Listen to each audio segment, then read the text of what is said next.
مریض ہمارے پاس شفٹ ہوا کہ یہ مختلف ہسپتالوں سے ہوتا ہوا ہمارے ہاسپٹل آیا. بالکل سوکھ کے وہ کانٹا ہوا تھا. 55-60 سال کا وہ آدمی تھا, بہت ہی پتلا دبلا, اور ہماری زبان میں یوزلی ہم کہتے ہیں بون اینڈ سکن, پانی کی شدید کمی اور برا حال. عمر اس کی 55-60 سال تھی. جو اس کے ساتھ ایک ہی لڑکی تھی وہ 20-25 سال کی تھی, اور وہ اپنے آپ کو اس کی بیوی بتاتی تھی. میرے جونیئر ڈاکٹرز نے مجھے راؤنڈ کرایا تو انہوں نے کہا جی کہ یہ فلاں وارڈ سے شفٹ ہوا ہے, اس کو 4 مہینے سے شدید دست لگے ہوئے ہیں, یہ کچھ بھی کھاتا ہے تو اس کو ڈائریا لگ جاتا ہے, اور اس کے سارے ٹیسٹ ہو گئے ہیں, گیسٹروسکوپیاں, انڈوسکوپیاں, بایوپسی, ہر چیز, اس سے کچھ نہیں آ رہا, تشخیص نہیں ہے.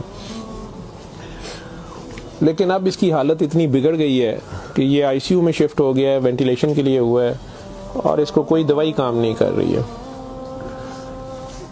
بلکہ میرے ایک جونیئر نے مجھے کہا کہ جس وارڈ سے شفٹ ہوا ہے وہاں کی سینئر ڈاکٹر ایک ہیں, انہوں نے تنزن کہا ہے کہ ڈاکٹر صاحب نے کہا ہے صورت رمان سنانا, تو نہ تو ٹیسٹوں میں کچھ آ رہا ہے اور نہ کچھ آ رہا ہے. 4 ماہ سے ایسے ہے. جو ہسٹری ہوتی ہے, ہم جو ڈاکٹرز کامن چیزیں ہوتی ہیں وہ سارے پوچھتے ہیں. بچوں نے مجھے بتایا, جونیئر ڈاکٹرز نے, کہ نہ شوگر ہے, نہ یہ نہیں, وہ نہیں, فلانی. میں نے کہا کہ اس کا ایڈز کا ٹیسٹ کرا لیں. تو بچوں نے کہا کہ جی پچھلے سال اس کا ایڈز کا ٹیسٹ میو ہاسپٹل میں ہوا تھا, تب بھی اس کو اسی طرح ڈائریا لگا تھا, اور وہ نیگیٹو ہے, اور لیکن پچھلے سال پھر یہ ڈائریا ٹھیک ہو گیا تھا 2-3-4 ماہ کے بعد, پھر یہ بہت بہتر حالت میں ہو گیا تھا, لیکن اب پھر اس کو 4 ماہ سے یہ ہے, اور اب اس کی یہ حالت ہو گئی, اب یہ بے ہوش تھا. وہ خیر وینٹیلیٹر پہ چلا گیا, لیکن میں نے پھر بھی اس کا ایڈز کا ٹیسٹ بھیج دیا کہ بھیجو اس کا.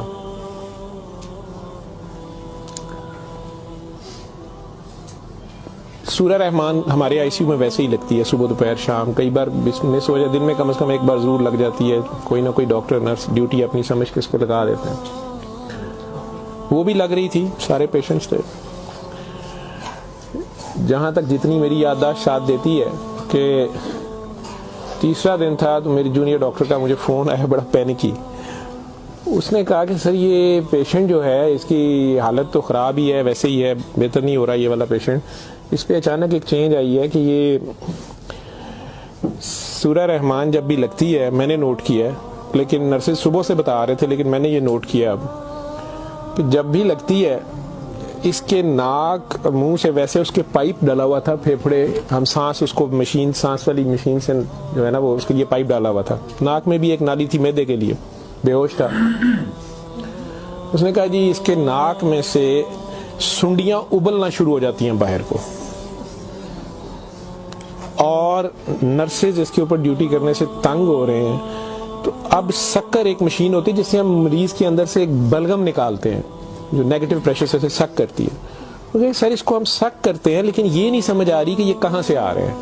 میں نے کہا اس کے معدے سے کھینچ کے دیکھیں, انہوں نے کہا جی ادھر سے نہیں آ رہے. میں کہ ان کی سانس والی نالی سے آ رہے ہیں, کہ اس میں سے بھی نہیں آ رہے. لیکن جب سورہ رحمان بند کرتے ہیں یہ ختم ہو جاتے ہیں, یہ باہر نظر نہیں آتے. یہاں ہماری ہڈیوں میں خالی جگہ ہوتی ہے, انہیں ہم سائنس بولتے ہیں ڈاکٹرز. میں نے کہا یار پھر اس کے یہ سائنس سے آ رہے ہیں, اور میڈیکلی ہم اسے میگٹس انہیں کہتے ہیں. ہم شوگر کا مریض بچڑا آخری سٹیج پہ, کئی بار اس کے زخم بہت خراب ہو جائے تو اس میں کیڑے کئی بار پڑ جاتے ہیں اس طرح. لیکن یہ چیز میں نے نہیں سنی تھی, اور نہ ہی اس کی کوئی, نہ وہ شوگر کا مریض تھا نہ کچھ اور تھا. میں نے ڈاکٹر صاحب سے کہا کہ آپ جو ہے نا اس کا یہ تو اب اینٹی بایوٹکس جا رہی ہیں, سارا کچھ جا رہا ہے, ویسے اس کے ایڈز کے ٹیسٹ کا پتہ کریں وہ کب تک آئے گا. تو مجھے لگ رہا ہے کہ اس کی قوت مدافعت کوئی نہیں ہے, اور یہ کیڑے اس طرح پڑ گئے ہیں, لیکن اس کے علاوہ کوئی اور رشتہ دار اس کا ہے ہی نہیں ہے, اور وہ کوئی چیز لا بھی نہیں رہی. دوائیاں بھی ہم نے خود اپنے فنڈ سے شروع کر لی ہیں. اس کا کرنا کیا ہے؟ اور مسئلہ یہ ہے کہ یہ جس وقت سورہ رحمان لگتی ہے تو یہ کیڑے اس کے اب تو آنکھوں سے بھی کچھ نکلے ہیں, تو اس کے ناک اور منہ سے ابلنا شروع ہو جاتے ہیں. لیکن جب ہم بند کرتے ہیں تھوڑی دیر بعد وہ منہ میں کہیں نظر نہیں آتے. تو ہمارا یہ خیال تھا کہ سورہ رحمان بند کر دیتے ہیں. اس کی بیوی نے بھی کہا کہ یہ تم لوگ پھر بند کرو, پتہ نہیں کیا تم لوگ لگاتے ہو. تو وہ جو ہماری نان مسلم سسٹر تھیں, انہوں نے اسے کہا کہ میری بات سنو, مجھے نہیں پتا اسے کیا بیماری ہے, لیکن وہ اسے پریئر کہتی تھی. انہوں نے کہا جب یہ پریئر لگتی ہے نا یہ کیڑے اس کو چھوڑ کے بھاگتے ہیں, ٹھیک ہے. تو میں تو کہتی ہوں اس کو 24 گھنٹے یہی سنائی جاؤ. جب میں نے یہ باتیں سنی تو خیر میں نے کہا کہ اس کی بیوی کو کہو کہ وہ رپورٹ کا یا ہمیں رسید دے دیں, ہم خود اپنے طور پہ پتہ کر لیتے ہیں. تو میرے راؤنڈ کرنے کے بعد وہ بندی خود ہی آ گئی میرے پاس. مجھے نہیں پتا تھا کہ وہی سسٹر نے اس کی بٹھا کے کہیں کاؤنسلنگ کی تھی. اسے انہوں نے کہا کہ اس کو ہمیں شک ہے کہ ایڈز نہ ہو, کہ اس کی قوت مدافعت نہیں ہے, اس طرح کیڑے اس کو پڑ گئے ہیں, کچھ ہو گیا, شاید کمزوری سے ہو گیا, بیماری کی کمی سے ہو گیا. تو یہ اس کا ہم پتہ کرنا چاہ رہے ہیں. ادروائز تو جو دوائیاں ہیں وہ وہی رہنی ہے. کچھ طرح کی اس نے بات کی, کہتی کہ وہ ڈر گئی ہے تھوڑی سی, اور وہ کہتی میں نے بڑے ڈاکٹر صاحب سے کوئی بات کرنی ہے. بہرحال اب مجھے جتنا یاد ہے, میں 1 سال بڑی سوچا ہے اس کے اوپر کہ میں اس کو بیان کروں یا نہ کروں لوگوں کے سامنے. اس عورت نے بڑی خوفناک کہانی مجھے سنائی. جب اسے یہ ڈر پڑا نا کہ اس کو ایڈز نہ ہو اور اس کو نہ ایڈز لگ گئی ہو, اب وہ مجھے کہنے لگی کمرے میں آ کے کہ ڈاکٹر صاحب یہ جو میرا میاں ہے نا یہ اصل میں جادوگر ہے. میں نے کہا آپ نے تو پہلے دن لکھوایا کہ یہ رکشہ چلاتا تھا اور رکشہ ڈرائیور ہے. اس نے کہا جی یہ رکشہ ڈرائیور تو ہے لیکن یہ جادوگر ہے, کالا جادو کرتا ہے, لیکن کرتا قرآن سے تھا. مجھے ہنسی آ گئی, میں نے کہا یہ قرآن سے کالا جادو کیسے ہو سکتا ہے. بہرحال ٹو کٹ اٹ شارٹ, اس عورت کی ہمارے وہ ڈاکٹرز نے مجھے, چونکہ وہ ویڈیو میرے پاس وہ صرف پڑی ہے جس میں وہ کیڑے پلیٹ میں ہماری اسے ڈش کہتے ہیں اس میں وہ نکال کے وہ ڈال رہے تھے, تو مجھے انہوں نے بھیجے کہ اس کا کرنا یہ کیا ہے. پہلی رات جب انہوں نے مجھے میسج کیا رات کو واٹس ایپ پہ, تو وہ ویڈیو میرے پاس پڑی ہوئی ہے. اور نے مجھے بتایا جی کہ میں خود کسی کی بیوی تھی, اس کی ماں مجھے بڑا تنگ کرتی تھی اور میں چاہتی تھی کہ یہ میرے انڈر آ جائے. مجھے کسی عورت نے, دوسری نے بتایا, ہمسائی نے بتایا کہ یہ خامن تمہارا غلام ہو جائے گا, تم اس کے پاس چلی جاؤ.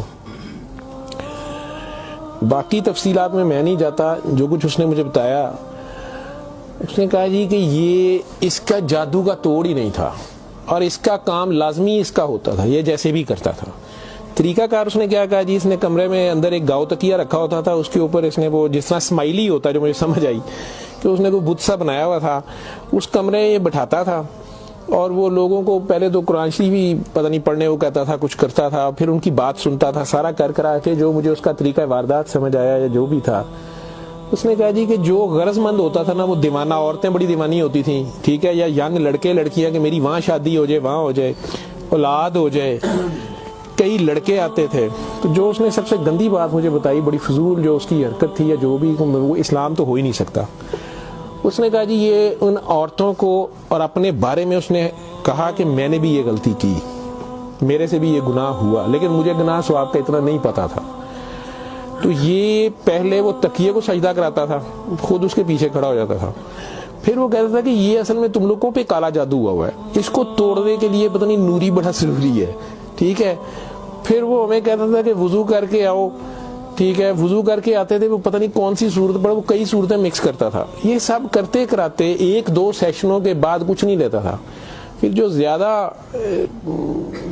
لوگ اپنے کام کے پیچھے دیوانے ہوتے تھے, ان کو وہ بتاتا تھا کہ اس میں بڑے پیسے بھی لگیں گے, یہ جان پہ کھیلنا پڑنا ہے, پتہ نہیں کیا کرنا, اور تمہیں بھی میرے ساتھ کرنا پڑے گا, اس میں بڑا کچھ جو ہے نا رسک ہے, لیکن کام تمہارا ہو جائے گا.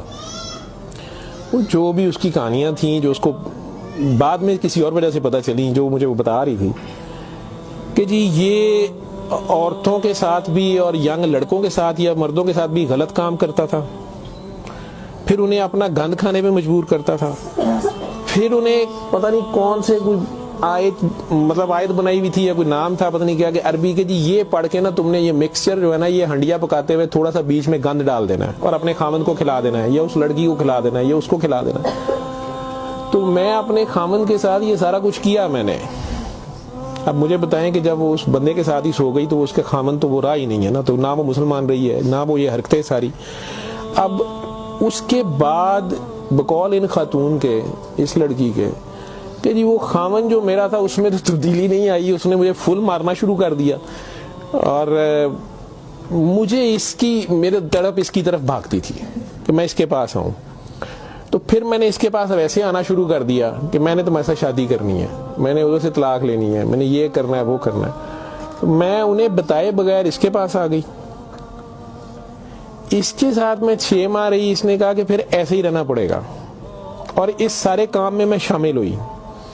تو اس نے ویسے مجھے کہا کہ نکاح ہو گیا ہمارا, قرآن شریف پہ اس نے نکاح کیا. اس نے کہا ہم دونوں کی رضامندی نکاح ہے, وہ پیچھے سے طلاق لے کے نہیں آئی. ٹھیک ہے. اس کے بعد اس کو یہ ڈائریا لگ گیا. ڈائریا لگنے کے بعد یہ کہتی ہے کہ جی میو اسپتال میں جب ہم تھے 4 مہینے ہمیں ہو گئے اور برا حال تھا اس کا پچھلے سال. تو یہ ایک دن مجھے کہنے لگا کہ میں کہتا ہوں کہ میں اللہ سے توبہ کر لوں, اللہ میری جان بخشی کر دے تو میں توبہ کروں, اور میں نہ اب رکشہ ہی چلا کے اس میں جتنی روٹی روزی ہوگی تو میرے ساتھ گزارا کر لے گی, اور تو بھی واپس چلی جا اپنے خامن کے پاس. ٹھیک. اور ادھر سے جا کے طلاق لے نہ لے, اور یہ نکاح نہیں ہے, اور جو بھی اس نے کہا کہ جی ہم نے توبہ کر لی بقول اس کے جو اس کی سمجھ تھی. یہ کہتی ہے جی میں واپس گئی, میرے خامن نے پھر مجھے مارا. اس نے کہا میں تمہیں طلاق دے چکا ہوں, تم میری طرف سے فارغ ہو, تم کہاں سے آئی ہو, یہ آئی ہو, اتنی دیر بعد آئی ہو, جو بھی آئی ہو. خیر میں پھر واپس اس کے پاس آئی. یہ کہتی ہے کہ جی وہ میں کوئی 48 گھنٹے بعد سے 2 دن بعد واپس آئی ہے. کوئی میو ہسپتال تھے, ڈاکٹر بڑے حیران سن, پیٹ سے ٹھیک ہو گیا سی. انہوں نے کیا دوائی فلانی مافک آ گئی ہے, فلانی مافک آ گئی ہے. تو یہ اپنے پیروں پہ کھڑا ہو گیا. اگلے کوئی 10-12 دنوں میں انہوں نے چھٹی دے دی. پھر یہ مجھے مسجد ایک میں لے کے گیا, وہاں ہم نے نکاح کیا. ٹھیک ہے. نکاح کیا, یہ رکشہ چلانا شروع ہو گیا. تو ڈاکٹر صاحب 6 مہینے انہیں بڑی محنت کی تھی, رکشہ بھی چلایا, میں بھی کدے سکی گلی کھاندے سا چنگا پلا سی. پر ڈاکٹر صاحب دنیا بڑی ظالم ہے, دی شہرت سی دنیا پیچھے پیندی سی, کہندا سی میں کام چھڈ چھڑیا ہے. ڈاکٹر صاحب ہوں پھر ایک بچی آئی تو بڑی سونی سی, وہ بڑی روندی سی, وہ پتہ نہیں کی مسئلہ سی. ڈاکٹر صاحب نے وہ پھر وہی کام شروع کر لیا. انہیں پھر وہی کام شروع کیتا ہے. میں انہوں پہلے کہندی رہی ہوں, لیکن ڈاکٹر صاحب یہ پیسے بڑے آندے سن. وہ دے بعد ہون 4 مہینے تو یہ اس کی یہ حالت ہے, اور اب یہ بے ہوش ہے. اب میں اللہ سے توبہ کرنا چاہتی ہوں, اللہ مجھے معاف کر دے, مجھے تو سمجھ نہیں تھی تو مجھے معافی لے دیں, اور اس کا اب کیا بنے گا اور کیا نہیں بنے گا. میں نے یہ کافی بیچ میں سے سینسر کر کے آپ لوگوں کو ساری بات سنائی ہے. اور مجھے کہتی ہے جو کیڑے اس کے اندر سے نکلتے ہیں یہ کیوں آ رہے ہیں, یہ کہاں سے آ رہے ہیں. میں کہ بی بی یہ میں نے اسے سائنسز وغیرہ سمجھایا. میں کہ یہ اس کے بہت زیادہ خون کی کمی ہے, اس کے اندر جراثیم پڑ گئے ہیں, جو بھی. میں ڈاکٹری تو میں اسے اور کیا میں اسے کہتا.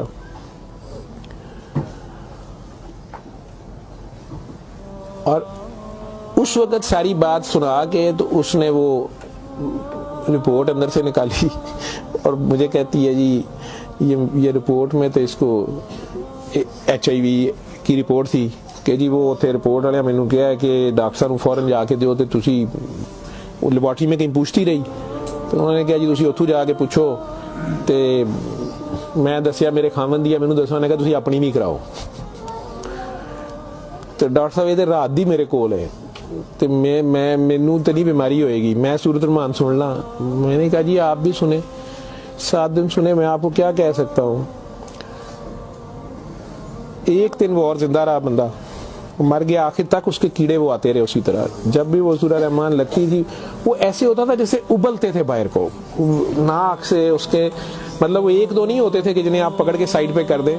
میں نے بتایا نا کہ وہ سکر مشین رکھ کے, تو اس سے وہ سکر میں ہم سک کرتے تھے اس کو سارا, وہ مشین میں جاتے تھے, لمبی سنیاں اس کی, ناک سے منہ سے. اور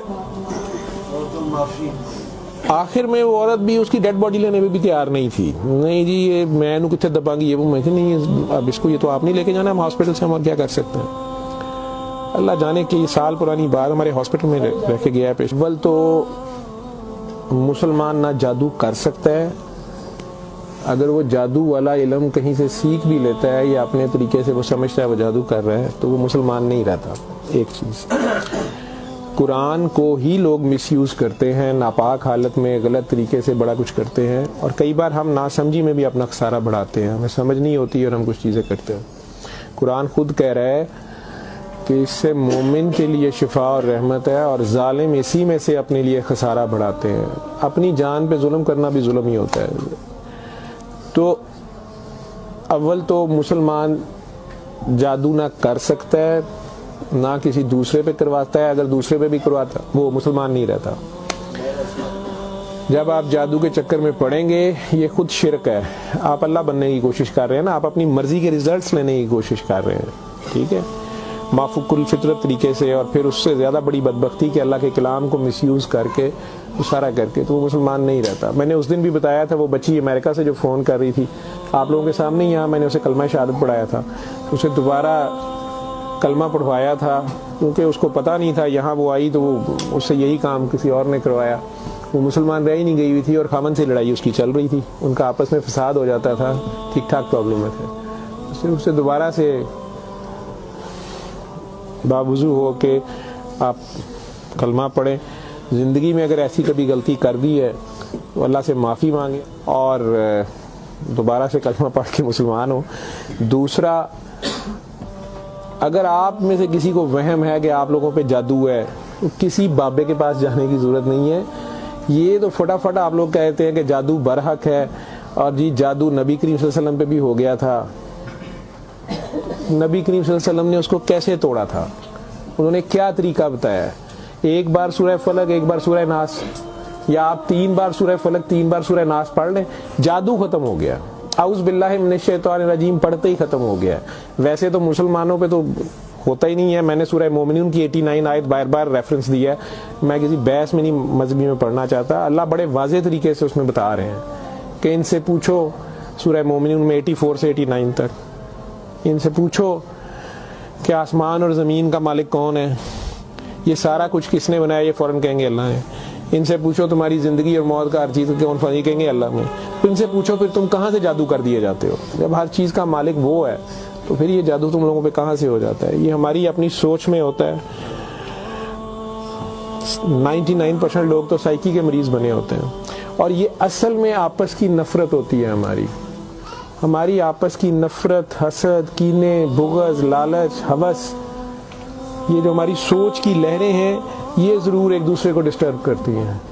یہ نظر لگ جاتی ہے، ماں کی نظر اپنے بچے کو لگ جاتی ہے، پیار سے ہی دیکھ لیں، اس کو زیادہ انرجی چلے گئی، بیچ میں ماشاءاللہ نہیں کہا، فوکس اللہ سے ہٹا، بچے پہ گیا آپ کا، تو اللہ کے ریفرنس سے اس بچے کو دیکھیں کہ ماشاءاللہ میرا بیٹا کتنا پیارا، تو پھر نظر نہیں لگتی ہے۔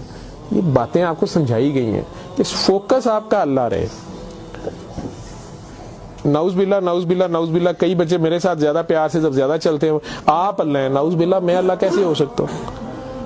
پھر انہیں میں کہتا ہوں کہ بیٹا یہ کفریہ کلمہ ہے، کسی بات سے کوئی بندہ مدتوں سے پھنسا ہوتا ہے، اس میں سے نکلتا ہے، کئی بہت بڑی بات کر دیتے ہیں۔ ہوش کے لوگ نہیں ہوتے ہیں، جب تک ہوش میں نہیں ہوتے ہیں تو اس وقت تک تو ان پہ حد نہیں لگتی، لیکن جب ہوش آ گئی ہے اس کے بعد یہ بات کفر میں آتی ہے، اور اللہ یہ برداشت نہیں کرتا۔ آپ ناسمجھی میں بھی کر رہے ہو، بچہ ناسمجھی میں بھی الٹی سیدھی حرکتیں کر رہا ہو تو ماں تو کان پکڑ لیتی ہے، اس نے بھی اسے سکھانا تو ہوتا ہے، اسے ثابت تو کرائے گا، پہچان تو کرا کے چھوڑے گا اللہ کون ہے، اللہ کہاں ہے، ٹھیک ہے۔ آیت الکرسی کا مطلب ہے کرسی کی نشانی، کرسی کا اشارہ، ٹھیک۔